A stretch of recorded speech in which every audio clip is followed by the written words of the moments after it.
আমরা যদি আমাদের উপর অর্পিত দায়িত্ব সঠিকভাবে আমরা পালন করতে পারি, নিশ্চয়ই আমরা এই যে প্রায় 20 কোটি মানুষ দেশে, যে 55,126 বর্গ মাইল, যে দেশটি নিয়ে আমরা গৌরব বোধ করি, যে দেশটিকে আমরা আপন মনে করি, যে দেশটিকে আমরা আমাদের প্রথম এবং শেষ ঠিকানা মনে করি, এই দেশ এবং এই দেশের যারা নাগরিক, তাদের আমরা ভাগ্যের পরিবর্তন করতে সক্ষম। আমরা রাজনৈতিক দল হিসাবে আমরা যে ম্যানিফেস্টো জনগণের সামনে উপস্থাপন করেছি, সেই ম্যানিফেস্টো স্বাভাবিকভাবে আমরা বাস্তবায়ন করব।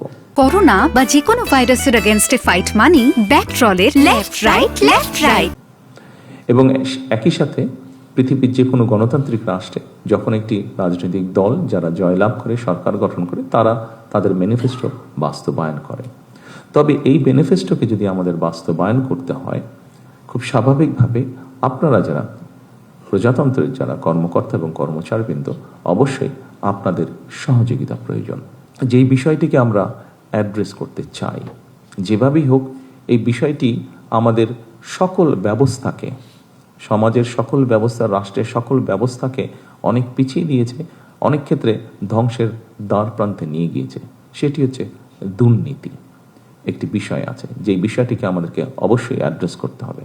কিন্তু এই বিষয়টিকে একটি রাজনৈতিক দল হিসাবে, সরকার হিসাবে যদি আমরা অ্যাড্রেস করতে চাই, অবশ্যই আপনাদের মতন মানুষ যারা আছেন তাদের সহযোগিতা, তাদের 100% সহযোগিতা ছাড়া আমাদের পক্ষে সেটি সম্ভব হবে না।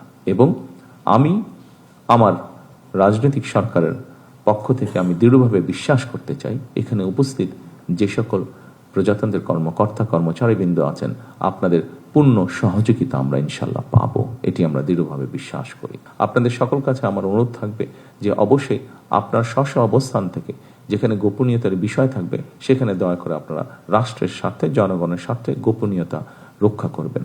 আমরা যদি দেশকে গড়ে তুলতে চাই, জনগণকে গড়ে সামনের দিকে এগিয়ে নিতে চাই ডিসিপ্লিনভাবে, তাহলে অবশ্যই আমাদের যেই যে ডিপার্টমেন্ট আছে, সেটি সামরিক হোক, সেটি বেসামরিক হোক, প্রত্যেকটি ডিপার্টমেন্টের ডিসিপ্লিনের কিছু রুলস এবং রেগুলেশন আছে।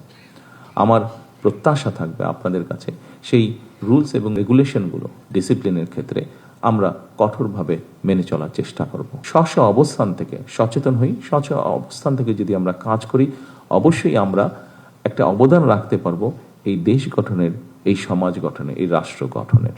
আসুন আমরা সকলে সেই রাষ্ট্রটিকে গড়ে তোলার চেষ্টা করি, দেশের মধ্যে সেই পরিস্থিতিটা তৈরি করার আমরা চেষ্টা করি সকলে মিলে, যেই পরিস্থিতিতে মানুষ স্বস্তি বোধ করবে। আমরা সেই রাষ্ট্রটিকে গড়ে তোলার চেষ্টা করি, যেই রাষ্ট্রটিকে ঘিরে বাংলাদেশের মানুষ আশার আলো দেখতে পাবে, যেখানে এগিয়ে যাওয়ার স্পৃহা, সাহস, উদ্দীপনা মানুষ পাবে।